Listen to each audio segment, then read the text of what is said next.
Hi, this is Arslan Khan. Hi, this is Mohammad Ahmed. And you are watching Film Gallery.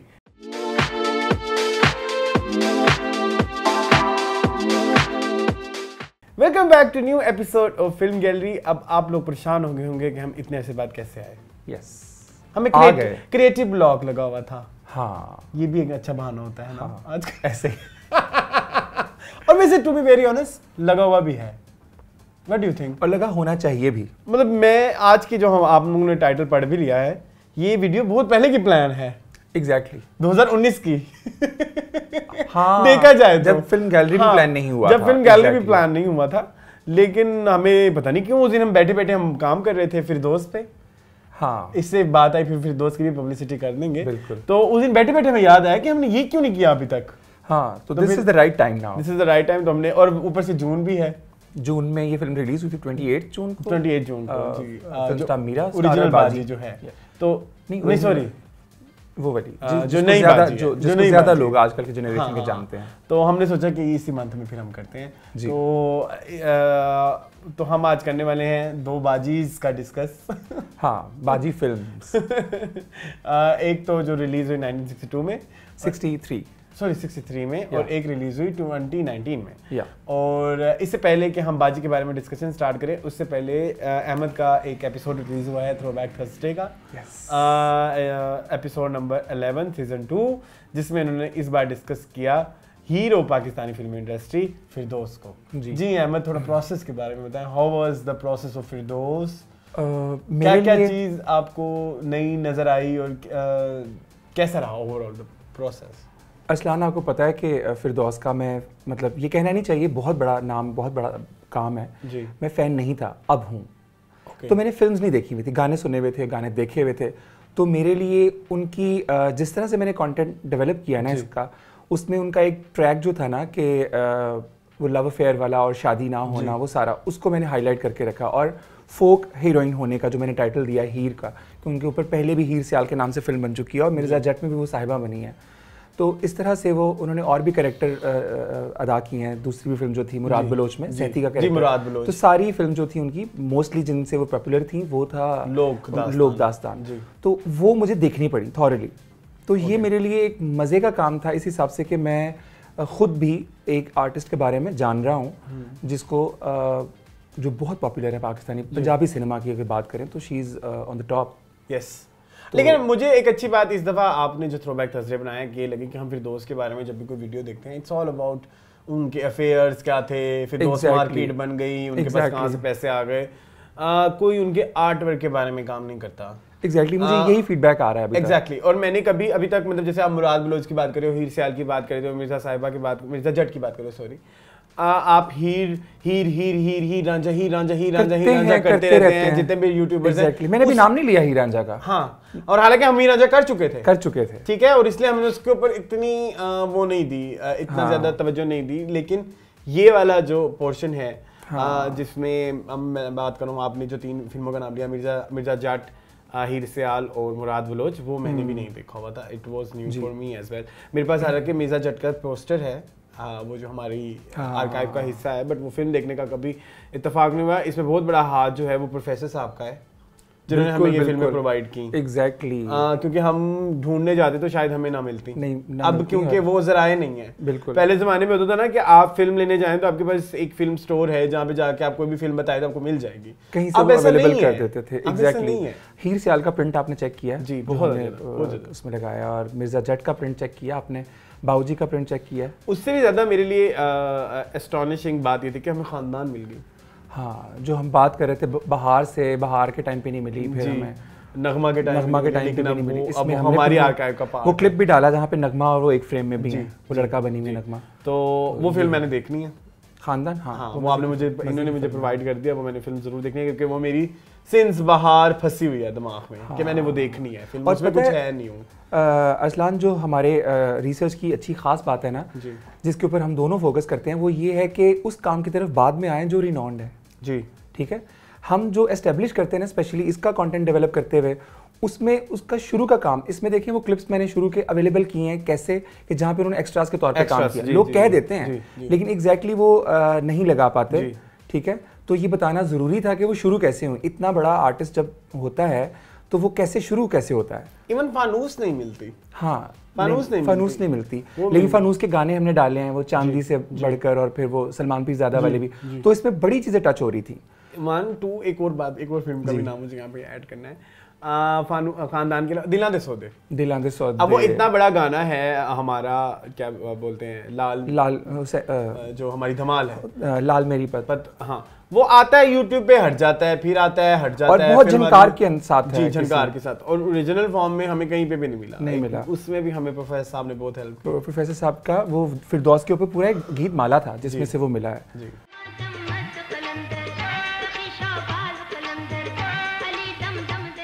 अभी आपने भी discuss किया affairs का, मैंने इसको ट्रैक बनाया, लेकिन इस तरह से मुझे लगा कि एक आर्टिस्ट की ज़िंदगी में बहुत सारी चीज़ें ऐसी होती हैं जो इनकम्प्लीट या अनआंसर्ड रह जाती हैं। उनको मैंने बीइंग पाकिस्तानी सिनेमा का फ़ैन, या जो भी हम ये काम कर रहे हैं उसमें अपना फिल्म एंथुसियास्ट, हाँ, अपना पैशन दिखाने के लिए उसको किसी तरह से आंसर करने की, नॉट आंसर करने की, कंप्लीट करने की कोशिश की है। और जिस तरह से मैंने डेट्स मिलाई हैं अरसलान की, बहुत मुश्किल था मेरे लिए जी, क्योंकि हमारे पास मैं आपके शो तो तब आप हमारे पास कोई लाइव डिस्कशन शो में नहीं थे, लेकिन मैं बारहा दफ़ा कह चुका हूँ कि हमारी हिस्ट्री बहुत डिस्टॉर्टेड है। कुछ किताब में कुछ कह रहा है, कोई किताब में कुछ कह रहा है, कोई सामान्य उम्र में कुछ कह रहा है, कुछ इंटरव्यू में कुछ कह देते हैं, बाद में कुछ और कह देते हैं। ये भी हुआ है। सो बट हम ट्राई कर रहे हैं कि मैक्सिमम उसको ऑथेंटिक, हाँ, एक अलाइन करने की कोशिश की है वो सारा डेट्स फिल्म्स की। जहाँ बात हो रही है पुराने लॉलीवुड की और हमारी आर्काइव्स की, मुझे अभी भी याद है जब हम कर रहे थे नैयर सुल्ताना जी। सो उस वक्त I was in a very bad condition, phase of your life, in a very bad phase of my life. और उसमें जब हम ये पूरा कर रहे थे, सो मेरे सामने आई 2 फिल्में। एक को तो हम डिस्कस कर चुके हैं फिल्म गैलरी में, विच इज़ घूंघट, और दूसरी जो फिल्म थी वो हमने फिर आज जिसके बारे में बात करें, विच इज़ बाजी 1963। जी, हम स्टार्ट करते हैं। कास्ट के बारे में बताएं। कास्ट नैयर सुल्ताना जी, बाजी, हाँ, और दर्पण, और उसके अलावा ज़ेबा, ये 3। इसके अलावा जो हमें लहरी नजर आए, तालिश नजर आए, पन्ना और एमी मीनू वाला पे तो और भी गाने हैं। पन्ना का सिर्फ एक गाना है, एमी के ऊपर 3 गाने हैं जी।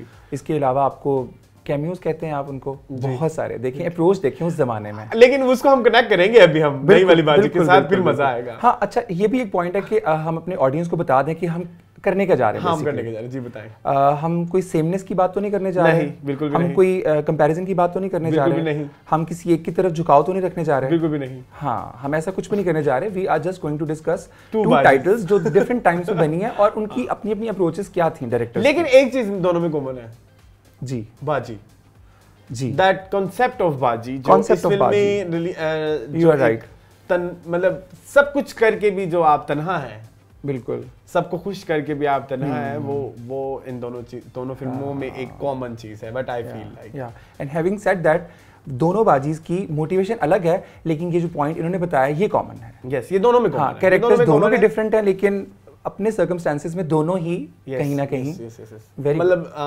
दे are looking for love, but उनको लव, उनको जहाँ भी थोड़ा सा प्यार मिलता है ना, वो वहाँ झुक जाती है। और एक उनकी जिंदगी में कंपेनियनशिप की कमी है। ये जो करेक्टर है ना बाजी का, वो दोनों का सेम है। स्टोरी और टाइम फ्रेम और फिलॉसफी दोनों डायरेक्टर्स के डिफरेंट है, तो वो उस बारे में हमें नहीं आते। लेकिन एक चीज जो मुझे लगता है कि साकिब जो हैं, साकिब मलिक, उन्होंने जरूर ख्याल रखा होगा, जो अपनी वाली बाजी बनाई, उन्होंने कहा कि जो एक ओवरऑल एक करेक्टर की जो ओवरऑल साइकी है, वो उठाई जा, वो कहीं से, और डेफिनेटली उनकी कहीं ना कहीं इंस्पिरेशन ये थी। अपने लवाजमात डिफरेंट थे, लेकिन एक थॉट यही थी उनकी। उससे पहले अगर हम पहले वाली पुरानी वाली उस पर आएँ, जो कि मुझे लगता है ज़्यादा नहीं है जी, क्योंकि ऐसे ही है। जब भी देखें तो उसकी अप्रोच शायद वो उस ज़माने में इसलिए भी इतना नहीं पॉपुलर हो सकी कमर्शियल पॉइंट ऑफ व्यू से, कि उसके अंदर वो एलिमेंट्स थे जो उस जमाने के लोग कनेक्ट नहीं कर सके। और आज भी देखते हैं तो it was ahead of its time. हाँ, तो उसमें उसको उस दौर में कहा गया कि इसकी अप्रोच जो है न्यू थिएटर के टाइम की फिल्म्स से मिलती जुलती है, और द प्रेसिडेंट एक फिल्म थी उससे इसको अडॉप्ट किया गया जी, अडेप्ट जी। हाँ, तो उसके अलावा इसकी कहानी के बारे में दो राय भी पाई जाती हैं, हम पहले भी डिस्कस कर चुके हैं कि रशीद अख्तर नदवी उस ज़माने के बड़े अफसाना निगार थे, तो उसके अफसाने गुरेज़ा से भी इसको कहा गया कि इंस्पायर्ड है। तो ये आप देखेंगे तो आपको पता चलेगा, लेकिन उसकी अप्रोच वाकई कुछ है ऐसी उसकी फिल्म मेकिंग की कि वो डिफरेंट है। इवन एस सुलेमान की जो डायरेक्टर थे इस फिल्म के, उनकी भी बाकी फिल्मों की निस्बत ये, हाँ हमने डायरेक्टर वगैरह के बारे में तो बताया नहीं। डायरेक्टर इसके हैं जी एस सुलेमान जी, जो कि हमारे हीरो के भाई हैं। हाँ, दर्पण और संतोष के छोटे भाई हैं, और उनकी अप्रोच उनकी फिल्म्स कभी आप उठा के देखें और फिर आपको पता चलेगा कि वो किस लेवल के डायरेक्टर थे। अच्छा, मुझे ऐसा फील होता है कि एस सुलेमान की अप्रोच उस जमाने में एक यंग डायरेक्टर की थी, यंग थे ना, हाँ, एक न्यूनेस आ रही थी ना डायरेक्शन में, वो एस सुलेमान की फिल्मों में आपको बहुत नजर आती है, क्योंकि उस जमाने में जितने भी बड़े बड़े डायरेक्टर्स थे उनमें एक पुरानी फिल्म मेकिंग और एक वो जो क्लासिक फिल्म मेकिंग जो एक नया टच ऐड किया था ना, एक वो अनवर कमाल पाशा का स्टाइल था, मसूद परवेज का स्टाइल था, जी जी जी, एग्जैक्टली अपना अपना था उनका। मतलब इनकी मुझे लगता है कि इनकी फिल्मों में ह्यूमन इमोशंस को बहुत ज्यादा, मतलब बहुत ह्यूमन एलिमेंट जो होता है ना किसी इंसान exactly. उसको ये बहुत ज्यादा दिखाते थे। असलान दिस वाज द रीजन कि वो सिनेमा में उनको लोग रिलेट नहीं इतना कर पाए, क्योंकि ज्यादा उस वक्त फैंटेसी का और इस तरह की चीजों का अप्रोच हमारी फिल्म मेकिंग में थोड़ी सी हॉलीवुड टाइप भी थी उस जमाने में। मैं यही कहना चाह रहा हूँ कि अगर हम अनवर कमाल पाशा की बात करें या हम मसूद परवेज की बात करें, नो डाउट उनकी भी फिल्मों में एक ह्यूमन एलिमेंट होता था, but it was more of a fantasy word. अगर हम देखें मसूद फिक्शन, जी जी जी जी एग्जैक्टली, उसमें ये फिक्शन का एलिमेंट, लव का एलिमेंट भी इस तरह से यूज किया था, लेयर होती थी, इसमें वो लेयर नहीं है, इसमें love is love which is like human relatable है। हाँ, रिलेटेबल, इसलिए हम आज भी उसको रिलेट कर रहे हैं ना जी। इस फिल्म के डायरेक्टर हो गए एस सुलेमान, इसके राइटर इसके अनवर बटालवी ने इसकी स्टोरी और मकाल वो लिखे थे मंजरनामे, और मकाल में अहमद राही के थे जो मशहूर ज़माना जिनके मकाल में, हाँ जो ही रांझा, हाँ, और बहुत उसके यक्के वाली के भी, मतलब हाँ वो अपने काम में वो समझ जाते थे, क्योंकि इसमें कैरेक्टर की फिलॉसफी बड़ी इंपॉर्टेंट है बाजी 1963 वाली में, तो वो हर कैरेक्टर जब अपनी फिलॉसफी बोले ना तो वो कोई समझ वाला ही। हाँ जी, ठीक है। अच्छा अहमद, थोड़ी सी अगर हम स्टोरी बता दें लोगों को जी, क्योंकि हमारे जो व्यूवर्स हैं, बहुत सारे व्यूवर्स ऐसे होंगे जिनके पास बाजी फिल्म अवेलेबल नहीं होगी 1963 वाली, आई एम प्रीटी श्योर नहीं होगी, बिल्कुल, क्योंकि हमने भी पैदा की है। हमने भी थ्रोबैक थर्सडे में ही कहा, क्योंकि हमने एक बुक में पढ़ा कि इसके कुछ प्रिंट्स जल गए थे, और फिर एक में पढ़ा कि इस तरह से डिफरेंट तरह की चीज़ें पढ़ी, लेकिन फिर हमने प्रिंट्स अवेलेबल कर भी लिए और वो डिस्टॉर्टेड फॉर्म में है। और मुझे लगता है कि ये कोई इंटेंशनल किसी ने अप्रोच रखी है कि कोई ऐसी फिल्म जिससे फ्यूचर में यंग जनरेशन कुछ सीख सके, उसको डिस्टॉर्ट करते हैं। कुछ डायलॉग जो सुनने से ताल्लुक़ रखते हैं उनको कान लगा के सुनना पड़ता है, इतनी ज़्यादा उसमें आवाज़ की खराबी है। हाँ, ऐसे। तो चलिए थोड़ी सी स्टोरी अगर बता दें। जी, आप बताएं। मैं बताऊं? अच्छा, कहानी जो है हमारे जो मरकजी किरदार है फरजाना, उनका नाम होता है मेरे ख्याल में। अच्छा, ये मरकजी किरदार आपने क्या कहना बड़ा अच्छा पॉइंट छेड़ दिया है। ये अपनी नोयत का एक ऐसा कैरेक्टर था, लिखा गया और पोर्ट्रे किया गया ऑन स्क्रीन उस वक्त कि जो देखने में एक कैरेक्टर एक्ट्रेस का की झलक दे रहा है या रंग है उसके अंदर, लेकिन वो टाइटल है, बाजी का टाइटल है, लेकिन in a way of you know that being character actress. Got it. अच्छा, अब जो हमारी मरकजी किरदार है उनका नाम है असल में फरजाना, और वो रहती हैं अकेले घर में, और उनके पास जायदाद है और वो वेल ऑफ सी हैं। हाँ, exactly. कई घर उन्होंने पाले हुए हैं, घर में मुलाजमीन है और सबका they are at peace and comfort. सबसे बड़ी बात है वो कोई हुक्म नहीं चला रहा। हर जो भी बाजी के पास आता है उनको बेसिकली सब बाजी कहते हैं। वो समझते हैं कि वो सिर्फ बाजी है। हाँ, ठीक है, लाइक बाजी इज लाइक जो जिनके पास if she is able to do this, अगर हमें पाल सकती हैं तो बाजी तो कंप्लीट है ना, बाजी की जिंदगी में किसी चीज की कमी नहीं है। नोबडी कैन सी एक्चुअली क्या है, बट बाजी वांट्स नोबडी केयर्स। या और वो जो बाजी चाहती हैं वो कहने के अलावा हर चीज में नजर आ रहा है। वो सिर्फ कह नहीं रही but nobody is able to see that, क्योंकि वो एक बाजी को इतना ज्यादा बाजी बना दिया गया है कि वो कुछ कहने की काबिल भी नहीं है। एग्जैक्टली। अब क्योंकि उनसे एक्सपेक्टेशन ये नहीं है, सो तो this is basically exploitation. Don't you This think? movie is all about exploitation. Exactly. हाँ, बिल्कुल ऐसा ही है. This is how we. और दूसरी बाजी के अंदर भी यही है कि that is exploitation. हाँ, तो खैर दूसरी बाजी पे तो भी जाते हैं ना, क्योंकि ये बाजी जहाँ एंड होती है दूसरी बाजी वहाँ शुरू होती है. ये भी एक बड़ा खूबसूरत साकिब मलिक ने ख्याल रखा. True that. तो जी उसके बाद इनको प्यार हो जाता है अपने कजन से जो कि है दर्पण, और जो है लेकिन वो इस चीज का इजहार नहीं कर पाती. और इसके अलावा दर्पण को प्यार हो जाता है ज़ेबा से. It's a love triangle, you can say that. और इवेंचुअली चूंकि बाजी जो है हर चीज की करता धरता है, तो दर्पण की माँ उनके पास आके कहती है कि आप बाजी हैं और आप शादी करवा सकते हैं. हाँ, आपके नेबर में रहती हैं, अगर आप जाएंगी तो वो आपको इनकार नहीं करेंगी.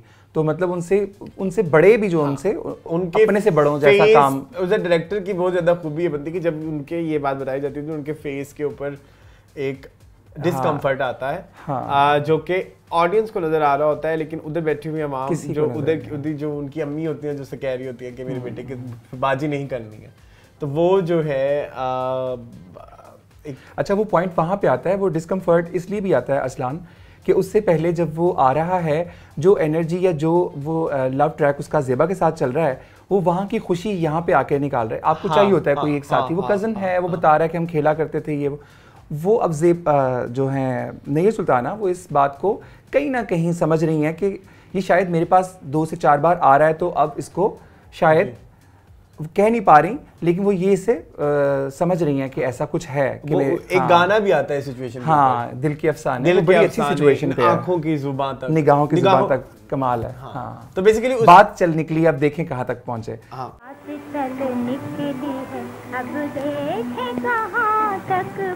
तो बेसिकली वो इसी बात पे खुश होती हैं कि बात चली है मेरी. जी. तो बेसिकली ये गाना आप ये देखें उस सिचुएशन को किस तरह से, वो जो हम कहते हैं ना गाने जो है सिचुएशन को आगे बढ़ाएं, तो ये वो गाने होते हैं. और इसके अल्फाज देखें ना, सहमे सहमे हुए जज्बात ने अंगड़ाई ली, वो सारा कुछ कहना चाहती है, लेकिन वो इस गाने में है, अदरवाइज वो नहीं कह पा रही. हाँ जी. और इवेंचुअली वो शादी करा देती हैं ज़ेबा से दर्पण की. और बिल्कुल.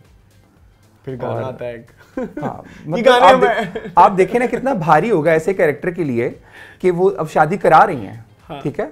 और फिर जो उनके साथ हो रहा है वो देखने से ताल्लुक रखता है, वो हम बता नहीं सकते, वो हर कोई अपने हिसाब से रिलेट करेगा अरसलान. बिकॉज उसमें कोई बीमारी का होना जरूरी नहीं है, उसमें एक आई डोंट नो. अच्छा, मुझे बट आई हैव फेल्ट ये डायरेक्टर की एक बहुत बड़ी खूबी है, या एक डायरेक्टर के एक बहुत बड़ा क्या कहना चाहिए कि एक उसमें एक ऑब्जर्वेशन भी है, उसमें एक प्रॉब्लम इज कि वो बीमार नहीं है. हाँ. बट उसने वो जो अंदर इस रिजेक्शन की चीजें होती है ना, एग्जैक्टली वो उसने बीमारी के थ्रू दिखाया. हाँ. कि अंदर से तो इंसान मर जाता है ना. तो वही तो एक ऐसा बेस है जिसको हमने रिलेट करना होता है. लेकिन अगर वो उस जमाने में डायरेक्ट ऐसे दिखाते ना कि ये अंदर से मर चुकी है, वो शायद ऑडियंस समझ ना पाती. एग्जैक्टली. तब ऑडियंस इतनी मैच्योर नहीं थी ना. अगर अब भी वो फिल्म बनती है और उसमें ये वाला ख्याल इस तरह से पेश किया जाता है, तो आई फील लाइक कि लोग समझ पाएंगे. एटलीस्ट वो लोग जरूर समझ पाएंगे जिन्होंने कभी हार्ट ब्रेक देखा है.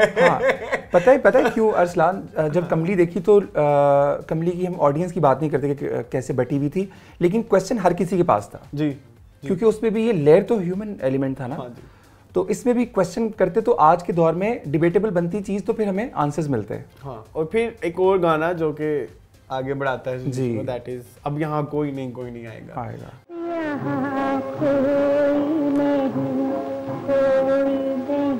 तो इट मींस कि जब कोई है ही नहीं तो बंदा तो मर गया ना. बिल्कुल ऐसा ही. अब उस किरदार को मारना अवाम की डिमांड थी मेरे ख्याल में, डायरेक्टर या राइटर की नहीं होगी. हाँ, उसके अलावा क्या हो इस गाने के बाद फिर क्या हो जाता मतलब वो तो मर गई उसी वक्त जब वो कहते कि अब यहाँ कोई नहीं आएगा. और बेसिकली अगर वो फिल्म क्योंकि एंड पे किसी एक पॉइंट पे लानी होती है तो उन्होंने मार दिया. अगर आम जिंदगी में हो तो जिंदगी तो खत्म हो जाती है, मरे इंसान चाहे ना. कह रहा हूं, मरे चाहे ना, लेकिन जीना मरना एक बराबर हो जाता है. किसी सॉरी टू से किसी लानती के पीछे. यस. बट उसमें उस लानती का कसूर नहीं होता ना, बाजी कैरेक्टर इतना हावी हो जाता है. बट यू फील पता नहीं, इसके ऊपर एक नई बहस छिड़ सकती है, आप आगे चलें. नहीं अहमद, बट प्रॉब्लम इज कि इसमें कहीं ना कहीं बाजी जैसे किरदारों का कसूर नहीं होता कि आपने अपना इतनी जिम्मेदारियां ले ली कि आप खुद क्या हैं किसी को आपने कभी अपना किसी को बताया ही नहीं। बाजी तो सबकी सुन रही है, बाजी की कौन सुन रहा है? असलान, आपको नहीं लगता कि हमारे आसपास रिगार्डलेस ऑफ जेंडर कई ऐसे कैरेक्टर हैं जो बाजी हैं और हम देखते हैं उनको और वो उनके अंदर ये होता है जो जिसको चुना जाता है ना रिस्पॉन्सिबिलिटीज अदरवाइज पूरी करने के लिए, और वो फिर होता है कि उसकी जिंदगी में ये फिल्म एक इस तरह से आई ओपनर उन लोगों के लिए हो सकती है कि एटलीस्ट आपने आसपास उन लोगों को देखे जो कि बाजी का कैरेक्टर प्ले कर रहे हैं। एग्जैक्टली उनकी क्या अपेरेंटली जिनके पास सब कुछ है आपकी नजर के उनके इमोशंस इस टाइम कहां स्टैंड करते हैं या आप उनके इमोशंस के साथ कहां प्ले कर रहे हैं, एग्जैक्टली कहां उन्हें एक्सप्लॉइट कर रहे हैं। या So that's the crux of this movie।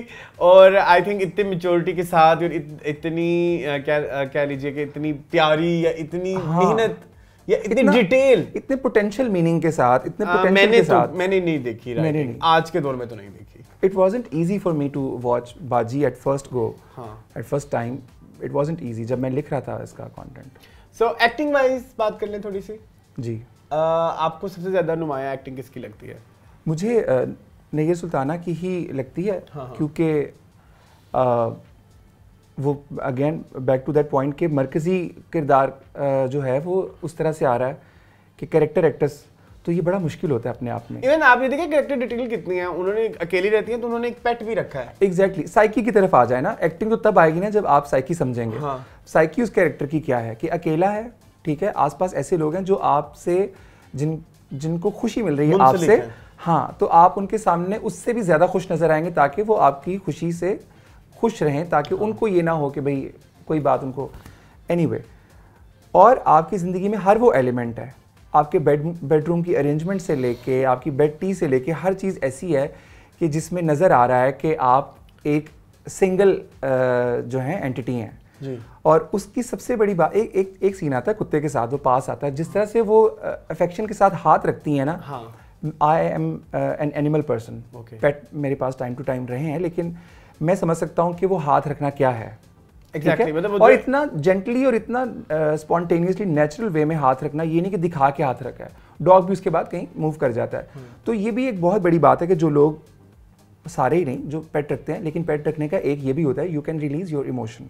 Yes yes, सही है ना, जो आप अदरवाइज नहीं कर सकते। हाँ, वो एक तो कितनी डिटेल उन्होंने दिखाई है, देखने वाला देखेगा कुत्ता क्या रोल प्ले कर रहा है। ऐसे ही है। लेकिन अच्छा, एक और चीज इधर है, और सेकंड ये कि मुझे अच्छी लगती है कि जब वो बीमार होती है तो सभी उसके लिए फिर दुआएं कर रहे हैं। देखिए ना, जिसका कोई नहीं है, फिर लोग यहाँ पे कहते हैं कि मैं बिल्कुल आउट ऑफ द वे जा रहा हूँ कि हमारे पीछे हमारे बच्चे फातिहा करने वाले होंगे, बच्चे चाहे कुरान पाक की अल्लाह माफ़ करे पढ़े ही ना, ठीक है, और बुरे कामों में लग जाएं, और आप गलत है ना, फिर माँ बाप ये सोचें, तो फिर दुआ कहीं से भी मिल सकती है आपको। यही तो ह्यूमन एलिमेंट है। एक ये सेकंड मुझे एक और चीज अच्छी लगी, उस वक्त रिलीजियस हार्मनी कितनी ज्यादा थी। अब उनमें एक कैरेक्टर उन्होंने हिंदू दिखाया तो वो पूजा कर रहा है। हाँ, तब तो कोई कुछ नहीं कहता था, अब तो इस तरह के सीन्स डालने के लिए आपको 10 सोचना पड़ता है। सही बात है, सही बात है। ठीक है, तो ये भी, और इसमें कहीं पे वो आप किसी को छोटा बड़ा नहीं दिखा रहे, वो भी एक बड़ी ब्यूटीफुल। सो एक्टिंग तो मेरे ख्याल में नैयर सुल्ताना जो है वो सबको खा जाती हैं, बिल्कुल, इवन ज़ेबा को भी।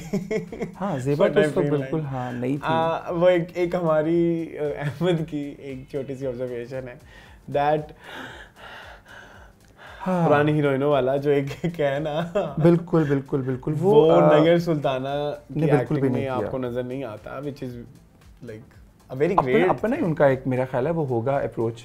हाँ, ये मतलब आई थिंक एक्टिंग में ये और वो ग्रेस जिसको देखें कुछ लोग खानम, सॉरी, नैयर सुल्ताना और Sabiha Khanum, I think they are academy of acting. सही बात है।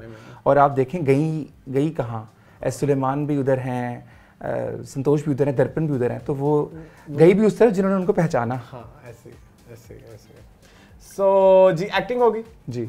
अब हम बात करते हैं म्यूजिक की। अहमद, म्यूजिक किसने दिया?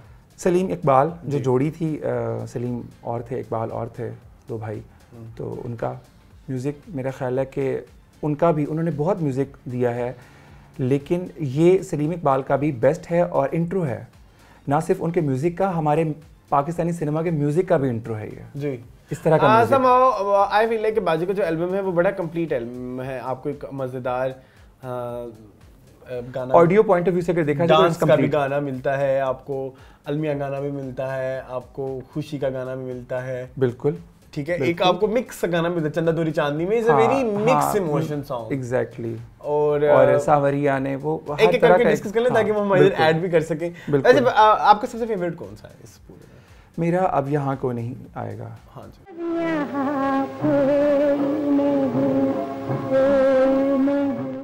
ठीक है, मेरा फेवरेट है। Song by Noorjahan. Yes, I think वो पूरी जो सिचुएशन है, ये गाना और उसकी पिक्चराइजेशन बड़ी अच्छे से कंप्लीट, बिल्कुल बड़ी क्या कह लीजिए चाहिए कि अच्छे से प्रेजेंट करती है स्क्रीन के ऊपर सिचुएशन को, ये गाना और प्लस उनकी एक्टिंग। हाँ। मेरा फेवरेट है ऐसे जन लागी तोरी लगन वो तो दुनिया का भी वैसे फेवरेट है। अच्छा, मेरा फेवरेट वो इसलिए भी है, एक तो हम बेस्ट कोरियोग्राफी सॉन्ग में भी उसे ऐड कर चुके हैं, लोग जानते होंगे ये बात। सेकंड जो इसमें बात मुझे यहाँ पे डिस्कस करनी है वो ये है कि it's a duet of Farida Khanum and Noorjahan. And ये बात भी आप लोग जानते हैं कि जब कोई दो गाना गा रहे थे तो मेरे लिए बड़ा इजी हो जाता है किसी एक को आइडेंटिफाई करना कि कौन किसे खा रहा है। Sorry to say Noor Jahan fans, but I feel like Farida Khanam ने थोड़ा हाथ ऊपर रखा है। What do you think? This is what you think, तो but I think, but the thing is कि वो सिचुएशन ऐसी है ना, उसमें वो लग ऐसे रहा है। मैं ये नहीं कह रहा कि वो ज्यादा अच्छी सिंगर है, आप कह सकते हैं, आपकी अपनी राय है। उसमें ना वो जो required, Noorjahan is more about फिल्मी वो टच है उस गाने में, लेकिन फरीदा खानम ने उस गाने की जो असल क्लासिकल फील है ना, वो उनका बेस बड़ा अच्छा है वो क्लासिकल गाने में, वो बड़ा मजेदार है, वो बड़ी मजेदार जुगलबंदी है। और फिर वो जो डांस बहुत मजेदार है, बहुत खूबसूरत। जैसे हम पहले भी बात कर चुके हैं कि इसकी एक ट्रांसलेशन होती है एक इंस्ट्रूमेंट की इनटू डांस, वो सारा फुटवर्क कैसे है, किस म्यूजिक ऊपर क्या बजेगा, कहाँ पे क्या, वो बड़ा खूबसूरत है। और दोनों के ड्रेसेस किस तरह से डिफरेंट रखे हुए हैं, और दोनों की मूवमेंट इस तरह से, एमी की और पन्ना की, यहाँ पे उनकी तारीफ बनती है। अच्छा, एक और चीज़ जी, ओम शांति ओम गाना कब आया? लेकिन हम ये हरकत 1963 में ही कर चुके थे। हाँ, 2007 में आया और हम 1963 में ही कर चुके थे। सही बात है। थिंग इज के हमने इस गाने में बेशुमार कैमियोज ऐड किए। हाँ, और उस वक्त हमने सारी फिल्म इंडस्ट्री बिठा दी। कितना स्क्रीन को कितना वो एक मिला, एक फ्रेम में आपको बड़े बड़े लोग। नहीं, आप ये भी कंसीडर करें अहमद, उस वक्त क्या कैमरा वर्क कितना मुश्किल था, और लाइटिंग और ये चीजें एक सेट के ऊपर इन सब का इकट्ठा जमा करना कितनी बड़ी बात होगी। और इतने बड़े, जैसे मैडम नूरजहां की अगर बात करें तो वो कैसे एग्री की होंगी कि मैं आऊंगी और मैं इस गाने में एक झलक दिखा जाऊंगी। मतलब संतोष कुमार, वहीद मुराद, सबिया खानम, एक और हबीब, और हबीब, लैला थी, और सबिया खानम, नेहा सुल्ताना खुद बैठी हैं, ज़ेबा बैठी हैं। एग्जैक्टली, तो एक फ्रेम में कितना कुछ है।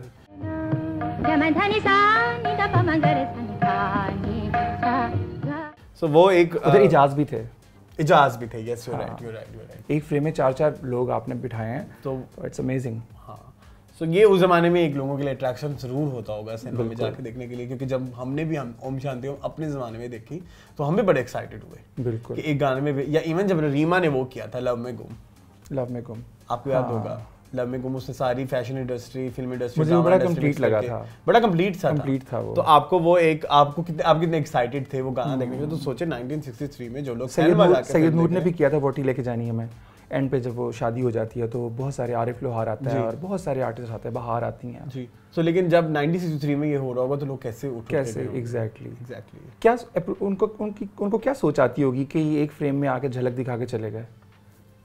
ये मेरे, हम कहते हैं ना कि भाई ये मेरी सोच से बाहर की चीज है। हाँ, क्योंकि कुछ लोगों को हम टिकट खर्च करके देखने जाते हैं ना, तो वो अचानक उनको देखने को मिल गए। हाँ, इतनी टिकट में इतना कुछ, इतनी टिकट में आपको इतना कुछ देखने को मिल गया। आपके पास वो जो पोस्टर है उसमें भी कोई इस तरह की नहीं है, कभी भी नहीं हमने देखा। जहाँ बैठ के वहाँ लोगों ने एक्सपीरियंस किया होगा तो बहुत मजा आया उनके लिए, वो सरप्राइजिंग एलिमेंट होगा ना। हाँ जी। अच्छा, 2 गाने हो गए। एक गाना ज़ेबा का है, ना कोई वादा किया ना कोई खाई कसम। कोई वादा किया ना कोई खाई कसम। जी, नाहिद नियाज़ी ने गाया। वो भी एक अच्छा गाना है, बहुत अच्छा गाना है। और ज़ेबा उस गाने में ज़ेबा नहीं है, एंटी ज़ेबा, कुछ नॉन ज़ेबा टाइप है कि वो जिस तरह का ड्रेसिंग है, जिस तरह के एंगल्स हैं, वो सारा बड़ा मज़े का है। ओके। एंड एक गाना गाया नसीम बेगम ने, एक के दो गाने गाए। एक तो है चंदा तोरी चांदनी में, आई थिंक इसी को अवार्ड भी मिला था। निगार चंदा तोरी चांदनी में जिया जला जाए रे, निगार अवार्ड मिला था। दूसरा है सांवरिया ने हाय दैया बड़ा दुख दीना जी, वो तो दोनों हाँ थोड़ा उसके कैरेक्टर के हिसाब से, उसकी बैक स्टोरी के हिसाब से लैंग्वेज का इस्तेमाल किया गया था, तो बड़े मज़े के हैं। बड़ा दुख दीना। और मज़े की बात यह है कि वो अब एक ऐसा कैरेक्टर जो खुद से एक्सप्रेस नहीं कर पा रहा, और उसकी अंदर की हालत को वो किसी ना किसी तरह से बयान कर रहे हैं वो गाने, और वो देख के उनको एक तरह से उसको ब्रेक रिलीफ मिल रहा है उस कैरेक्टर को। ओके। एंड फिर आ गया जी वो वाला गाना दिल के अफसाने। निगाहों की जुबान तक जी वो भी हो गया, मैन नूरजहां ने गाया वो। हाँ। और आप आज तक वो गाना अक्सर एड्स में लोग ऐड करते हैं। जी हाँ, मैंने खुद देखा है, काजल की ऐड में, मैंने किसी काजल की ऐड में ये गाना सुना है जी। नीरज सुल्ताना ने खुद इस ऐड को बिल्कुल। और फिर लिप्टन में आई थिंक ये किसी चाय की ऐड में जरूर किया था, मुझे याद पड़ रहा हाँ है। टपाल थी, उसमें उन्होंने किया था, है ना? नहीं वो हम भूल गए हर बात नहीं था, ये भी था शायद। नहीं हम भूल गए यार, वो सॉरी हाँ, मैं भूल गया, सॉरी माय फॉल्ट। लेकिन दिल के अफसाने मैंने किसी काजल की ऐड में जरूर, मैडम नूरजहां ने भी उसको गाया तरन्नुम में भी, फिर ठीक है ना। दिल के अफसाने दोबारा भी रिकॉर्ड कराया ना, मतलब 2 वर्जन है इसके। चले। और एक गाना है साफ छुपते भी ना थे सामने आते भी ना थे, कैरेक्टर को सबको गाने दिए मैं, तो ये उन पर था, सलीम रज़ा की आवाज़ में दर्पण पर था। जब वो लहरी वाला सारा जब देखता है ज़ेबा को, तो वहाँ जाके छुपते भी ना थे सामने आते। सो अहमद, ये होगी गानों की बात जी। अब आप बताएं इस फिल्म को अवार्ड कौन कौन से मिले? अवार्ड पहले तो स्टोरी का मिला अनवर बटालवी को, और देखें टेक्निकली फिल्म कितनी, जो आज के ज़माने में भी हम कहते हैं अप्रोच फिल्म मेकिंग की, हॉलीवुड की थी उस ज़माने में रहते हुए, तो एडिटिंग का मिला, बैकग्राउंड स्कोर का मिला। असल में कैरेक्टर्स को जो उभारने की चीज़ थी वो बैकग्राउंड म्यूज़िक था। अगर हम बात करें मेन कैरेक्टर की, तो वो बोल कम रहा है, ठीक है, तो उसकी फीलिंग्स जो है वो बैकग्राउंड म्यूज़िक बता रहा है। और इस फिल्म का गाना, मतलब सब गानों को छोड़ के गाना मिला नसीम बेगम को, चंदा तोरी चांदनी में जिया जला जाए रे। यस। तो मतलब बहुत कॉम्पिटिशन, तो मुझे मेरे पास ये पूरा इंटरव्यू भी है। हाँ, बहुत कॉम्पिटिशन रहा होगा कि एक तरफ फरीदा खानम जो फिल्म में नहीं गाती, उन्होंने भी गाया, नूरजहां ने भी गाया और बड़े कमाल गाए। तो गाना शिकवा उस टाइम में बड़ी मशहूर फिल्म, हाँ, हसन तारिक की फिल्म थी, और उसमें यंग टू ओल्ड था सबिया खानम का, तो उन पे अवार्ड ले गई थी वो। और एक इस पे और अवार्ड भी था, बेस्ट फिल्म का अवार्ड। तो आप देखें, जब किसी चीज़ को बेस्ट फिल्म ही कह दिया जाए, तो उसको फिर हर हिसाब से कहीं ना कहीं आप एक्नॉलेज कर रहे हैं। सो 5 अवार्ड टोटल मिले इसको, story, background, editing, singer and film. So 5 film. और 1963 के अवार्ड में सबसे ज़्यादा अवार्ड बाजी ने लिए। सो ये भी इस फिल्म को एजाज़ हासिल है। बिल्कुल। तो इसी के साथ एक छोटा सा आर्काइव मेरे पास भी है। जी दिखा दूं मैं। वैसे तो मेरे पास इस फिल्म की अवार्ड जब हुआ, तो आपको पता है निगार की एक पूरी एक एल्बम वो आता है, एक शुमारा आता है, जिसमें वो सारे बेस्ट जो भी अवार्ड मिले हुए होते हैं उसके इंटरव्यूज होते हैं। वैसे तो मेरे पास वो भी अवेलेबल है, तो वो हम इधर तस्वीरों की शक्ल में लगा देंगे। लेकिन ये किसका LP है, ये तो बड़ी कमाल की चीज़ है आपके मेरे पास है, जो कि रेयर वन। और जब हम ये सुनते हैं तो क्या इसकी फील आती है? मैं तो रोने लग जाता हूँ। सही बात है। मैंने फर्स्ट टाइम गाना जो है जब सुना, इस पे मैंने अपनी सोशल मीडिया पे भी लगाया, जो है अब यहाँ कोई नहीं आएगा। इसकी फील ही अलग ही फील थी। और बाय द वे एक चीज़ मैं और कहना चाहूँगा, कितनी भी एडवांस टेक्नोलॉजी क्यों नहीं आ गई साउंड के हवाले से, जब भी आप गाना LP पे सुनते हैं ना, उसकी एक अलग ही फील है। हाँ, आप मैं एग्री करते हैं? मैं मानता हूँ। हालांकि वो एक आम सा छोटू सा स्पीकर होता है, और जिसके साथ वो, लेकिन उसके अंदर वो जो एक खराश और वो एक रॉनेस होती है ना साउंड, वो आपको, अगर आप इतना ट्रैवल करके पीछे चले गए तो क्या उसकी पावर होगी। एग्जैक्टली ऐसे। सो जी, इसी के साथ एक अच्छा नहीं बाजी पता है कैसे शुरू करते हैं? कैसे? पुरानी बाजी एंड होती है जब बाजी जो है हमारी मेन कैरेक्टर, उनकी हो जाती है डेथ जी, और उस पे कहती है ज़ेबा बाजी नहीं, ज़ेबा नहीं कहती, उनकी जो सॉरी होती हैं जो उनकी हाउस हेल्प होती है वो कहती है बाजी। हाँ, जिस दर्द से वो कहती है ना, जब वो उसको हाथ रखते हैं तो देखते हैं कि शी इज, और उसी दर्द से नया एक बाजी शुरू होता है जो कहती है हमारी आमना इलियास, और शुरू होती है नई बाजी। बिल्कुल नई बाजी। जी Ahmad, 2019 it's very important year for my life.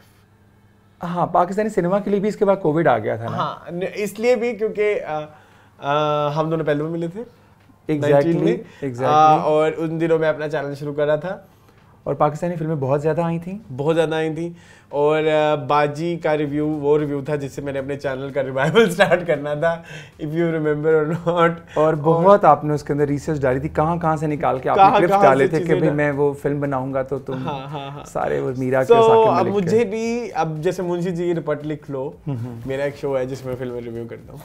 अगर आप मेरे से पर्सनली पूछे ना, मुझे आज भी अपना बाजी का रिव्यू होमवर्क वाइज सबसे अच्छा लगता है।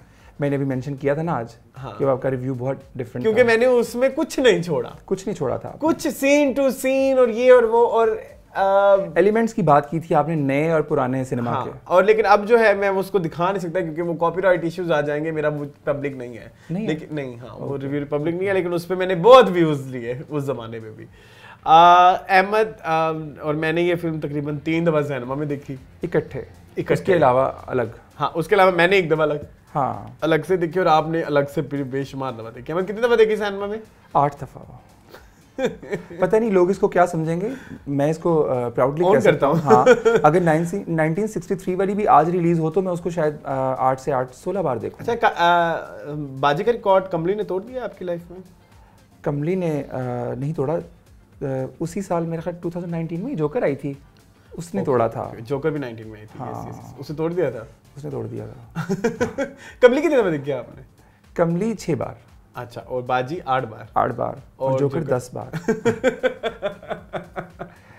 अच्छा, बल्कि अच्छा होता है। मैं आपको एक चीज़ ज़रूर कहना चाहूँगा, जो फिल्में आप लोग सिनेमा में एंजॉय करते हैं, जो फिल्म आपको सिनेमा में अच्छा, इन चारों के कैरेक्टर्स को देख लें, तीनों के कैरेक्टर्स को, बाजी का कैरेक्टर देख लें, जोकर का कैरेक्टर देख लें और कमली का कैरेक्टर देख लें।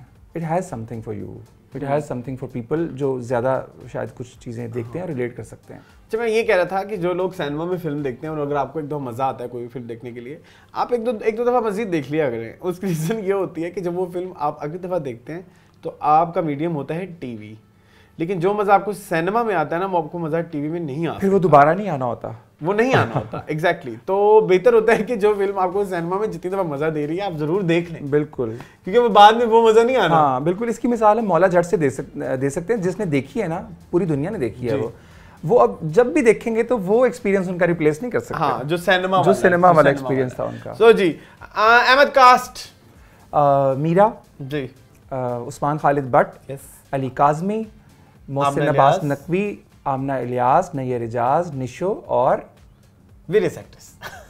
यस, वेरियस एक्टर्स, पता नहीं। अच्छा जी, फिल्म की कहानी में थोड़ी सी बता दूं जी। फिल्म की कहानी इस तरह से है कि Meera is playing Meera Shamira by the way, you can say एक film star basically, film star, और लेकिन एक ऐसी फिल्म स्टार जिसने एक अच्छा टाइम देखा है, लेकिन अब वो थोड़ी कह लीजिए कि कामयाब नहीं है, और फ्लॉप एक्ट्रेस है, यू कैन से दैट, और या बदल गई हैं, रिक्वायरमेंट्स बदल गई हैं, एग्जैक्टली वही करंट टाइम की दिखाई हैं कि और लड़कियां जो हैं वो उनको ज्यादा लोग देखना चाहते हैं जी। और इन्हीं की जो है सेक्रेटरी बनती हैं आमना इलियास, जो नेहा का कैरेक्टर प्ले कर रही हैं, और उनको पुराने और नए को कनेक्ट कराती हैं। बिल्कुल। और इसके अलावा फिर एक बीच में एक अजीबोगरीब सी सिचुएशन क्रिएट होती है। उसके बारे में हम इस फिल्म की बहुत ज़्यादा स्टोरी नहीं बताना चाह रहे हैं, क्योंकि ये फिल्म अवेलेबल है, आप जाके देख सकते हैं इजीली, विडली के ऊपर अवेलेबल है, और बड़े अच्छे प्रिंट में अवेलेबल है। हमने शो करने से पहले मैंने थोड़ी सी देखी भी। हाँ, और मैं अक्सर कुछ सीन्स देखता भी हूँ। हाँ, उन सीन्स पे भी तो मैं आता हूँ, उनके बारे में बात करेंगे जी। अहमद, एक्टिंग के हवाले से बात की जाए तो कौन सबसे ज़्यादा प्रोमिनेंट रहा? मीरा, क्योंकि ये टाइटल ऐसा है और ये कैरेक्टर ऐसा है कि जिसमें सब जो हैं उसके अलावा, एक कैरेक्टर के अलावा सभी उसके सपोर्टिंग है, कोई उसके सामने वो नहीं है कि हीरो कह लें या विलन कह लें या कुछ नहीं। अच्छा, एक ही हीरो है, वो खुद ही एक ये चीज़ तो बहुत प्यारी है, लेकिन एक और चीज़ जो मैंने उस फिल्म को जितनी दफ़ा भी देखा और मैंने एक्सपीरियंस की, कोई मीरा की एनर्जी को मैच भी नहीं कर रहा। उस पूरी फिल्म में। बिल्कुल, मतलब जिस पेस पे मीरा एक्टिंग कर रही है उस पेस पे बाकी सारे मैच ही नहीं कर रहे, और I feel like she is the only driving factor of that movie. Yes, लोगों ने बड़ी डिबेट की इसके ऊपर, अब मैं क्या उस बात को छेड़ूं, क्योंकि हम मीडिया के ऊपर बना किसी को ऐसा देते हैं, मीरा बन गई हैं। भाई मीरा जिसकी वजह से मीरा हैं, ठीक है, मीरा जी आप उन चीज़ों की वजह से जो आप जानते हैं, लेकिन मीरा जिस वजह से बनी है वो उनका काम है। उनका काम उठा के देखें, कभी आप खिलौना देखें, खोए तुम कहाँ देखें, इंतहा देखें, ठीक है, ड्रीम गर्ल देखें, और रुखसती देखें। अच्छा, ये बड़ी बड़ी फिल्म है, सलाखें देखें, छोटी भी देख लें, मिस इस्तांबुल देख लें, उसमें वो मीरा जो है रीमा को कहा जाती है। मैंने भी रिसेंटली दिखाई है, मून को दिखाई है और अपने कुछ फ्रेंड्स को दिखाई, तो दे सेड कि मीरा को अब क्या हो गया है, मतलब ये इतने लेवल, अब छोटा सा कैरेक्टर है उसका उस फिल्म में, वो इंतहाई छोटा सा कैरेक्टर है, लेकिन उसने उसने बड़ा मैच्योरिटी के साथ किया था मिस इस्तांबुल में। और आप ये भी देखें कि अभी अगर उसकी लव क्या थी, लव परे हट लव की बात, अगर परे लव उसकी बात की जाए तो वो कहती हैं जो है फिल्म की जो लीड थी माया अली, वो कहती हैं कि जब ये मीरा गाना कर रही थी तो मुझे बुला के कहते थे वो डायरेक्टर फिल्म के कि ये जो गाने के अंदर आ रही है ना, ये लाओ तुम एक पल बह जाना, वो नहीं आती, वो नहीं आती। हाँ, उसके लिए वो मीरा हैं, उसके लिए कोई वो जो फिल्म का जिन्होंने एक्सपीरियंस किया वो है। तो लेकिन अरसलान, आपको नहीं लगता कि आपने भी जो छोटे कैरेक्टर्स की भी बात की, छोटे बड़े सब मिला के ये उन सबसे आगे की परफॉर्मेंस थी? तो ये तो कह रहा हूँ मैं, हाँ, ये तो कह रहा हूँ मैं, बाजी की परफॉर्मेंस उन सबसे आगे थी। कोई इतना इवॉल्व हो जाए, इतना काम का पैशन हो कि आज भी अगर उसे काम की बात करते हैं ना, हाँ, बाकी चीजें भूल जाएं, अगेन मैं कहूँगा तो काम में, क्योंकि इसमें बहुत कुछ रिक्वायर्ड था, अगेन इस बाजी में भी बहुत कुछ रिक्वायर्ड था कि वो she is a film star, वो कहाँ पे अपनी फेम को, कहाँ पे अपने नाम को यूज़ करिए, कहाँ पे वो बिचनेस आ रही है, कहाँ पे वो एक ह्यूमन एलिमेंट आ रहा है, वो टिप देने वाला लो टोन में, जो बिल्कुल ही एक हर सीन की एक डिमांड अलग थी, फिलॉसफी अलग थी, एक नई बाजी रिक्वायर्ड थी वहाँ पे, वो हर सीन में नई बाजी बनी। अच्छा, जो पिछली बाजी है ना, थोड़ी सा कंपैरिजन में कर लेता हूँ इफ यू डोंट माइंड। पिछली बाजी में ना डायमेंशंस थोड़ी हैं, छोटी हैं, मतलब या वो बेचारी बनी हुई है सबके साथ, या वो बेचारी अपना गम रो रही है, एक उनका एक इमेज बन गया ना, एक घरेलू और एक वो। इस वाली बाजी के शेड्स हैं, क्योंकि वो बहन के साथ अलग है, वो सेक्रेटरी के साथ अलग है, वो अपने एक्स लवर के साथ अलग है, करंट लवर के साथ अलग है, फिल्म के सेट के ऊपर उसकी एक अलग एनर्जी है, जब वो अकेली बैठती है शीशे के आगे, वो जो क्रीम लगाने वाला एक सीन है, वो एक अलग है। सो कूडोस टू मीरा। इनफैक्ट वो क्रीम लगाने वाले से मुझे याद आया, मैं इधर एक थोड़ा सा ऐड करना चाहूँगा। एक फिल्म थी ओल्ड हॉलीवुड की फिल्म है, मम्मी डियरेस्ट, उसमें जॉन क्रॉफर्ड, पता नहीं आपने नाम सुना है कि नहीं, बड़ी मशहूर एक्ट्रेस है जी हॉलीवुड की, तो उनकी बायोपिक करके एक फिल्म थी मम्मी डियरेस्ट, तो उसमें वो जो जॉन क्रॉफर्ड बनी होती है तो वो अपनी स्किन का ख्याल ऐसे रखती होती है ना, उसमें सारा स्किन के सामने देख के तो सारी शक्ल कि ये क्या शक्ल थी और क्या हो गई इस तरह से। तो बड़ी वाइब आई मीरा से कि उसने उस वक्त वो जो सीन में घुस के वो जो उसने किया कि वो अपना मुंह देखती है और फिर वो क्रीम लगाने लग जाती है, बिल्कुल अरसलान, सीन में घुसने से पहले अपने आप से बाहर आ जाना, हाँ, द मीरा से बाहर आ जाना, और एक फिल्म एक्ट्रेस के उस पायदान से नीचे उतर आना और अपने आप को एक्सेप्ट कर लेना कि मैं इस हद तक क्रीम क्यों लगा रही हूँ, एंटी एजिंग टाइप होती है कि वो एज पहले नजर आए, तो कौन करेगा ये? एक्सेप्टेंस पहले कहाँ आएगी कि अपने आप से बाहर आए फिर सीन में घुसें। सो ये चीज़ मीरा ने बहुत खूबसूरती से की, और उसकी इंस्पिरेशन भी है इस तरह की फिल्म से, साकिब मलिक की। इट्स गुड थिंग कि आप इंस्पिरेशन लें। सनसेट बुलेवार्ड भी एक फिल्म थी ब्लैक एंड वाइट 50s के टाइम की, उसमें भी एक एक्ट्रेस की लाइफ के ऊपर इस तरह से दिखाया हुआ है। और अभी आप अगर रिसेंटली देखें तो नेटफ्लिक्स के ऊपर आई थी मार्लिन मोनरो के ऊपर जो बनाई है उन्होंने, उसका नाम मुझे भूल गया, उसका नाम है, अब याद आ जाएगा। मैंने देखी, कई बार देखी है। तो इस तरह के कैरेक्टर्स की डिमांड होती है कि उनकी फैमिली लाइफ और है, फिल्मी लाइफ और है, फिल्मी लोग और हैं, और जो बाकी लोगों से ब्लॉन्ड जी, ठीक है, मैं नाम याद कर रहा था, याद आ गया, मैंने कई बार देखी है, लेकिन क्योंकि वो फिर हावी हो जाता है आप पे, हाँ, तो वो वाली आपको मीरा के अंदर नजर आती है। और इट्स नॉट इजी, रेफरेंसेस ढूंढना बड़े मुश्किल है, और कंसिडरिंग कि हमारे एक्टर्स को इतना मार्जिन नहीं मिलता कि वो रिसर्च करें, स्टडी करें, या उनको कुछ रेफरेंसेस दिखाए जाएं, तो क्या एक वो वर्किंग होगी जिसमें से ये मीरा ने शमीरा का कैरेक्टर प्ले किया है जी। क्योंकि एक बात आपको बताते चलें कि साकिब मलिक के साथ उनकी एक हिस्ट्री रही है जी, ये मैं अपने रिव्यू में भी डिस्कस की थी कि जब वो 2003-4 की बात है, जब वो अपना 50th लक्स का 50th शूट कर रहे थे, 2006 की बात हो गई थी, जब वो अपना 50th एडिशन निकाल रहे थे लक्स वाले, तो उसमें उन्होंने बाबरा शरीफ, मीरा, वनीजा, आमना हक, ईमान अली को लेके वो शूट किया। इसके ऊपर भी बहुत ज्यादा इशू हुआ था, पता है? अच्छा, मुझे नहीं आइडिया। इसके ऊपर इशू ये था, लक्स क्वीन थी रीमा, उनका लॉन्गेस्ट एक वो रहा है और सबसे ज्यादा रिकॉर्ड रहा है। अभी भी कभी लक्स उनके साथ क्या कर ले हमें नहीं पता। अभी वो माहिरा और वो आ जाती हैं, ठीक है, वो कभी भी आ सकती हैं, तो वो नहीं थी इसमें। क्यों नहीं थी? जबकि इससे पहले साकिब मलिक की वीडियो में मीरा, आमना हक और रीमा थी, जो अली जफर का गाना था। जी। वो बाद में आया था। वो बाद में आया था, ठीक है, लेकिन उसमें थी, तो इसमें भी हो सकती थी। लेकिन हाँ, हो सकती थी। अगर मैं सोचूं, ये बात जो आप कह रहे हैं ना, हाँ। ये मैंने भी सोचा, क्योंकि लक्स गर्ल के नाम से सबसे पहले उस जमाने में हमारे ज़हन में रीमा आती थी। जब इंडिया ने एज इट इज बनाया ना, हाँ, तो उसने पूरी लेयरिंग रखी। एग्जैक्टली। हेमा मालिनी और श्रीदेवी और फिर वो आती हैं जूही चावला और एड करीना, वो फिर एक पूरी लेयर लगती है। मतलब आपको हेमा मालिनी से चलते लेकिन अगर आप बाबरा शरीफ से चल रहे थे तो सेंटर में अगर कुछ और होती तो उनको अच्छा, वहां से हेमा मालिनी से शुरू हुआ था। यहाँ तो उससे भी पहले का है। नहीं है तो उधर भी बहुत पहले का। अच्छा। लेकिन 50th का जब उन्होंने ऐड जिस तरह का हमारा हुआ ना, अच्छा मुझे दिखाइएगा, मैं आपको जरूर दिखाऊंगा। हम उनका भी हुआ था, उन्होंने शाहरुख खान के साथ किया था। शाहरुख खान हीरो होते हैं, ये 5 लेडीज ऐसे बैठी होती हैं। वाह जी वाह। तो ये भी एक है। तो खैर मैं आपको दिखा दूंगा, जरूर दिखाएं। अच्छा, तो खैर उस एड की शूटिंग में मीरा उनको कहती हैं 2006 में कि जी मैं एक फिल्म बनाना चाहती हूँ और साकिब जो है उसको डायरेक्टर, आपको डायरेक्टर बनाना चाहते हैं। जब इंशाल्लाह एक फाइनली लोग जब सोचेंगे ना, इसलिए मेरे पास बहुत टाइम है, इसलिए मुझे मेरा टाइम है। तो वो पूरी बड़ी फनी सी डिस्कशन है। आप लोग जरूर, मैं लिंक डाल दूंगा, आप लोग जरूर देखिएगा वो जाके। फाइनेंशियल दिला दो, थोड़े पैसे लग जाएगा तो ये फिल्म चलेगा। मैं अपनी फिल्म कर रही हूं। और ये इतना पुराना लिंक है साकिब का विद मीरा। और देखिए फिर मीरा कहाँ से कहाँ, वो 2006 में शायद और उनका इमेज होगा, ये वाला नहीं होगा जिसको आप जानते हैं। तो तब भी एग्री किए साकिब मलिक, क्योंकि किसी को डायरेक्टर को एक नज़र आ जाता है अपना कि वो अपना, और अगर एज डायरेक्टर हम साकिब मलिक की बात करें तो he was at his best. Yes. ठीक, इससे आप डिनाई नहीं कर सकते। कुछ लोग कहते हैं ड्राइविंग फोर्स नहीं थी, भाई इसके बगैर भी फिल्म हो सकती है। आम जिंदगी में हमारे रोज बैंग नहीं हो रहे होते हैं। अच्छा, एक और चीज़ इधर मैंने बात करनी थी रिगार्डिंग मीरा और साकिब मलिक भी। मीरा का चूँकि आपको पता है उसकी इमेज का इशू है पब्लिक में, और जो इंसान अपने पे मजाक उड़वा के कंफर्टेबल रहता है, तो वो किस लेवल पे होगा। द थिंग इज कि उसने अपनी ही चीज़ों का आगे फिर खुद मजाक उड़ाया, खुद ही हंस पड़ी अपने मजाकों पे, जिसमें मैं बर्बाद हो जाऊँ, वो जो उन्होंने किया, और वो मसाज वाला अमेजिंग।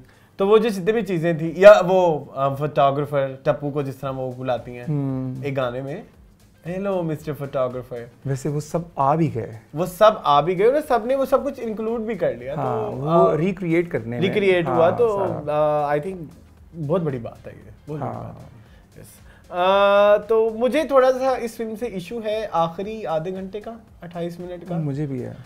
इनफैक्ट मुझे जो इशू ये है कि अगर वो प्लॉट जो है उस्मान खालिद भट्ट वाला और कोट वाला, सारा कोट वाले के अलावा भी अगर उस्मान खालिद भट्ट वाले प्लॉट को ना इंक्लूड किया जाता या उसकी जगह असल में इसकी कोई फिल्म आने वाली होती या कुछ इस तरह से किया जाता तो शायद ये फिल्म की शक्ल कुछ और होती। हाँ, या शायद एडिटिंग में इस तरह से कुछ, एडिटिंग में क्योंकि इसमें है मसला, हाँ, एडिटिंग को इस तरह से कर लिया जाता है कि हमें इवेंट्स को डिवाइड इस तरह से किया जाता है कि एंड पे वो वाला पोर्शन इतना ड्रैग ना लगता। Yes. बीच में कहीं एड्रेस कर लिया जाता, या उसकी कुछ इस तरह से पहले से हमें बता दिया जाता कि उसके इरादे नेक नहीं, वो जो हीरो है, हाँ, असल में तो वही एक सस्पेंस है ना, वो एंड में विलन निकल आता है।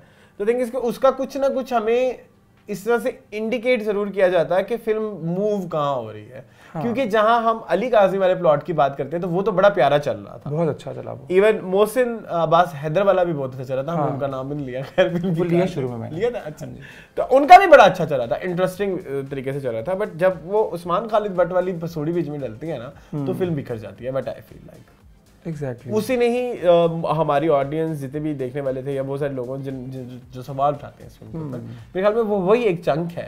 और फिर आपको पता है गंदगी, पूरा जोड़ा सफेद और उसमें एक दाग हो तो वो दाग नजर तो फिर दाग पे जाती है। ऐसा ही है। तो वो जो एक प्लॉट उस्मान खालिद भट्ट वाला है, वो इस सफेद कमीज के ऊपर मुझे तो लगता है एक दाग है।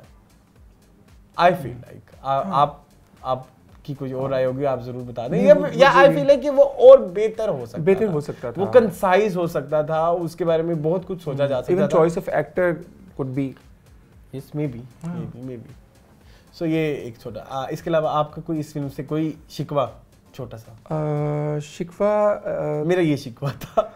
शिकवा नहीं मुझे, क्योंकि फिल्म बन जाना ही मेरे लिए इस दौर में मीरा के ऊपर या मीरा के साथ एक अच्छी टीम डेवलप करके, जो कि आज के लोग हैं उनके साथ काम कर लेना, ये एक और आप देखिएगा ये फिल्म जब जब ज़माना आगे जाएगा तो ये फिल्म अपनी वो एक बनाएगी जगह इसको। हाँ अच्छा, एक और चीज़ भी मुझे इस बाजी से रिलेटेड बात करनी है। जब से रिवाइवल सर्वाइवल ये जो दौर चला है, उसमें अगर देखें कोई फिल्म अगर जिसमें फिल्मी तड़के फिल्मी एलिमेंट पूरे हैं तो मेरे ख्याल में वो ये फिल्म है। गाने आप जब सिनेमा से निकलते हैं तो परफॉर्मेंस साथ आती है, कैरेक्टर साथ आता है, गाने साथ आते हैं। अच्छा, एक और डिस्कशन हम अपनी ऑडियंस को बताएं। जी। जब ये फिल्म आ रही थी तो इस फिल्म के गाने रिलीज हो रहे थे, तो मैंने आपको कहा था मुझे इसके गाने नहीं पसंद, और मैंने क्या कहा था?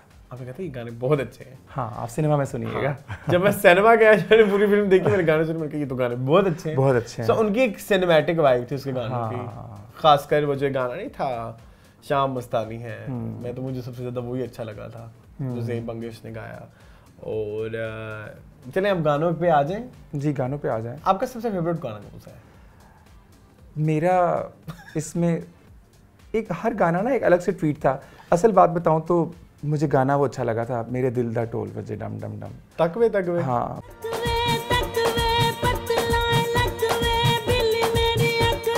बहुत अच्छा लगा था, क्योंकि उसने ना थोड़ी सी देर के लिए आके मैं तो एक्सपेक्ट नहीं कर रहा था कि इसमें ऐसा कुछ आ जाएगा। अब तो ये गाना बहुत कॉमन हो चुका है। जब हम सिनेमा बैठे थे ना, उससे पहले हमने ऑडियो पे सुना नहीं था, ऑडियो भी नहीं हुआ था। आई वाज लाइक अच्छा, उस वक्त नहीं, जब नगरी जा स्टार्ट तो ये नगरी जा ना, उस वक्त ऐसा लगता था कि आम पैपी सॉन्ग है। हाँ, मुझे लगा शायद कभी आया होगा। हाँ, exactly, नहीं है। मुझे भी यही लगा था। मुझे भी यही लगा था। और ये उन्होंने दिया है इंप्रेशन, ये दिया इंटेंशनली।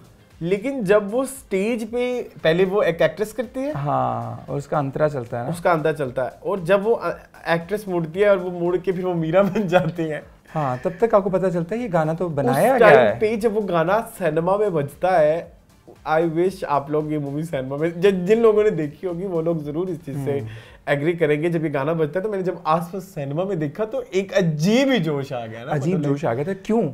क्योंकि हमने ये वाले गाने इतने अच्छे साउंड सिस्टम के ऊपर नहीं सुने थे।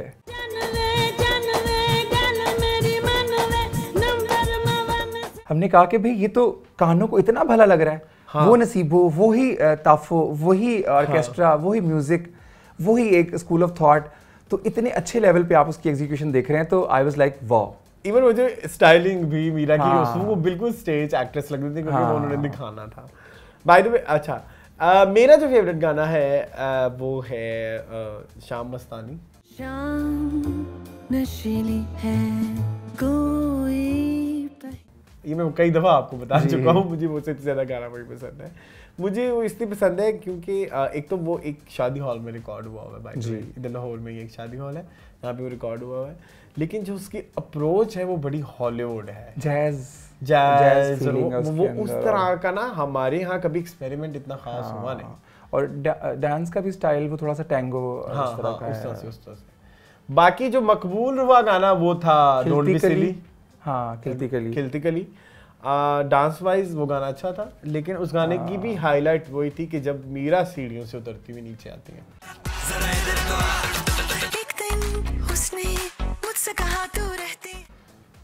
वो गाने में जान आ जाती है जब वो नीचे से सीढ़ियां उतरती हुई ऐसे आती है और वो इशारा करती हैं। हाँ, वो बड़ा प्यारा था, वो एक रंग डाल देता है। इसके अलावा एक और गाना इसमें था, अच्छा खैर एक हमारे सीन की बात है वो हमने करनी है। अच्छा, ये गाना लोगों को बता दें कि पुरानी किसी फिल्म का है 70s की, और रूना लैला ने गाया, फिल्म का नाम मेरे जहन में नहीं आ रहा। सबक जी, खिलती कली को देख कर, सबक ही है ना? हाँ, खिलती कली को देखकर चुपके से भंवरी ने कहा। इसके अलावा इसमें था जी बदला तो आज मैनू सजना, गुड्डी वांगू सजना।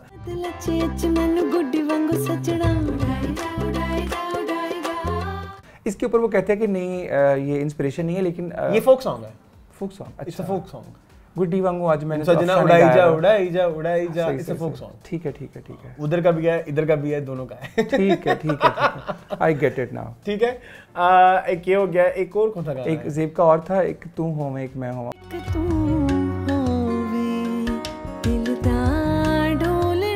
मुझे थोड़ा सा हल्का लगता है क्योंकि पंजाबी में ज़ेब थोड़ा वो लैंग्वेजेस के ऊपर बहुत अच्छे, जैसे वो ट्राइबल सॉन्ग्स गाती रही हैं, पर्शियन पश्तो टाइप, तो उनका एक स्टाइल है, ठीक है, उर्दू भी उनको सूट करता है, लेकिन पंजाबी में मुझे लगता है कि हाथ उनका भी। फिर ये गाना ऐसा था जिसको गवाने के लिए बाहर के सिंगर का इस्तेमाल किया गया। वो क्यों किया गया? I don't know। वैसे वो हमने कभी किया नहीं, वो हमारी कुरातुल बलोच और मीशा शफी बड़ा अच्छा गा सकती हैं, गैंगस्टर गुड़िया। हाँ, लेकिन सुनीति का अपना एक स्टाइल है, लेकिन हमारी अच्छी I love सुनीति, बट हमारे जरूरत नहीं थी। Yes, you're right।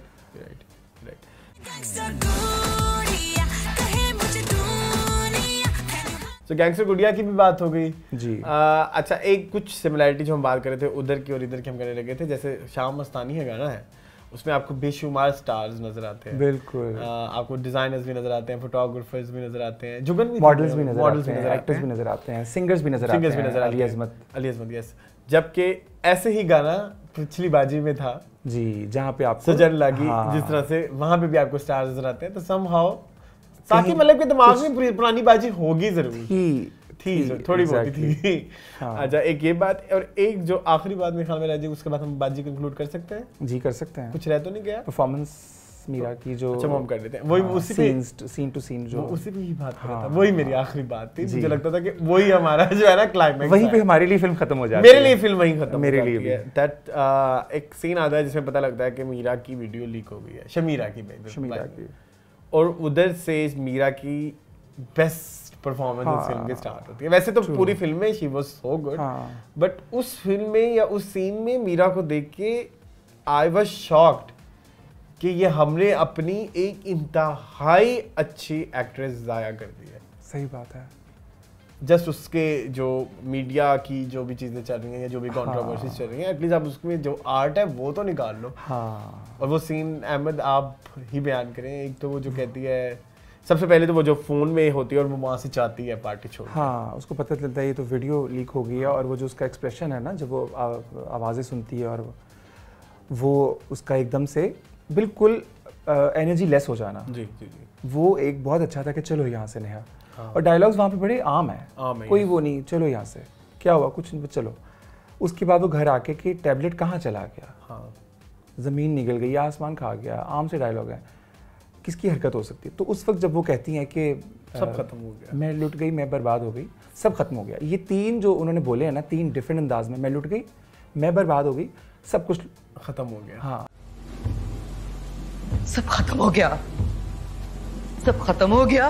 और वो उस समय वो जो उनका एक और जो उनकी बॉडी मूवमेंट है ना, वो it's not easy to portray camera के ऊपर। और मैंने तो नहीं देखी किसी एक्ट्रेस, मैंने भी नहीं देखी। हमारे यहाँ पे वो बेस्ट परफॉर्मेंसेस में उसको शुमार किया जाना चाहिए। वही एक सीन जो मैं बात कर रहा हूँ। तो इसमें आपको क्या लगता है कि डायरेक्टर आ गया, एक्टर आ गया है? मैंने बड़ा सोचा, एक्टर मुझे भी लगता है, लेकिन आई फील लाइक कि डायरेक्टर, भला क्यों? डायरेक्टर ने स्पेस दे दिया है, डायरेक्टर ने स्पेस दे दी है, और डायरेक्टर ने क्योंकि वो है मीरा ही, हमें पता है मीरा का पोटेंशियल, वो है मीरा ही, लेकिन डायरेक्टर ने इतना स्पेस दे दिया कि वो उन्होंने वो कर दिया जो उन्होंने पहले नहीं किया, और वो सीख भी वहीं से शुरू हुई भी है कहीं। बट आई थिंक डायरेक्टर जिसने आइडेंटिफाई किया कि मीरा ये कर सकती है, हाँ, ये तो कहीं ना कहीं उसको पता है, तभी तो वो ये प्रोजेक्ट कर रहे हैं ना। आई थिंक डायरेक्टर आ गया है, क्योंकि जो फिल्टर कह लें या जो स्टाइल ऑफ एक्टिंग मीरा की आप इस फिल्म में देखते हैं ना, आप खुद कंफ्यूज हो जाते हैं कि आपको शर्मिंदगी फील होती है। मैं सही बताऊं, मुझे शर्मिंदगी फील होती है कि हमने एक आर्टिस्ट आया कर दिया उसकी कंट्रोवर्सीज की वजह से। I feel like, what do you think? हाँ, ऐसा ही है। और एक ज़माना था जब खोया तुम कहाँ देखकर आने वालों ने कहा कि हॉलीवुड की परफॉर्मेंस, उससे पहले भी बात कर लें 6 साल 5 साल पहले, तो खिलौना देख के कहा ये तो इंग्लिश फिल्मों की हीरोइन है। और वो इंग्लिश फिल्म, वो जूलिया रॉबर्ट्स ने किया था वो कैरेक्टर जो खिलौना का लिया था, शान के मुकाबले में खड़ी हो गई वो। एक तरह से वो डर फिल्म वाला आ गया ना, कि वो शाहरुख बन गई डर वाला। तो शान जब उसे मारते तो टक्कर पे आ गई शान की। So it was so good, so good. I think that's it. Yeah. एक चीज रह गई है। क्या? गेस करें।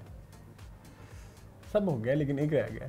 ये आज मुझको क्या हुआ। ये आज मुझको क्या हुआ, ला ला ला ला ला अजीब। ओह यस यस, हाँ। अच्छा, वो मुझे हल्का लगता है, उसकी पिक्चराइजेशन भी मुझे लगता है बहुत बेहतर हो सकती थी जल्दी में। पिक्चराइजेशन भी, सिंगिंग भी, उसके ऑडियो में भी झोल थे, कानों को भले नहीं लगते। ये है, तो ये भी एक हो गया। आई थिंक दैट्स इट, हो गया। हाँ, अब आप दोनों बाजी देखिएगा अलग अलग से। ठीक है, एक बाजी तो अवेलेबल है, दूसरी बाजी के बारे में बताएं। नहीं अवेलेबल होती तो हमसे किराए पे ले लें। सही बात है। नहीं, किराया भी दें और आके देख के चले जाएं, लेकर ना जाएं साथ। आपको याद है ना पहले किराए पे फिल्में मिलती थी, हम लोग देखते थे। 4 मिलती थी, 3 आप अच्छी लेकर आते थे, 1 बुरी लेकर आते थे। So I think that's it। इसी के साथ आज का एपिसोड खत्म हुआ। अहमद, कुछ जाते जाते कुछ कहना चाहें? मैं तो ये कहना चाहूँगा, मेरी एपिसोड देखें।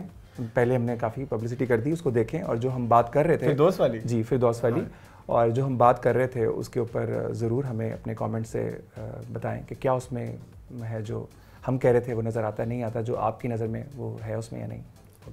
मैं ये कहना चाहूँगा कि आप एटलीस्ट ये दोनों बाजीज देखें ज़रूर जी, कुछ भी करके।